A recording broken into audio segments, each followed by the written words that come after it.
چې د پی ټي ایم جلساتو د دې جلسې لپاره موږ تاسو ته بلنه درکوي چې تاسو روشئ په جلسې شرکت یا وکړئ او چې کومې تاسو خپل پروفیشنل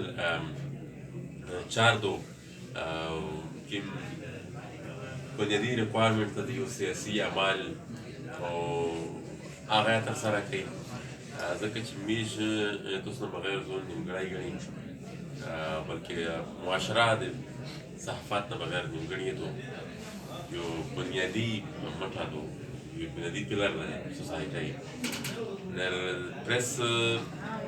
فریډم دپاره خو موږ په هر فورم باندې په هر ځای چې خپله وضعیت کړی ده خو ځکه چې تاسو نه بغیر د سفر مخته کېدای نه شي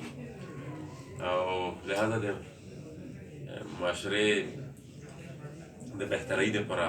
په د علاقې د حالاتو د بهترۍ دپاره د ښه ژوند دپاره د امن دپاره موږ په 12 تاریخ جلساتو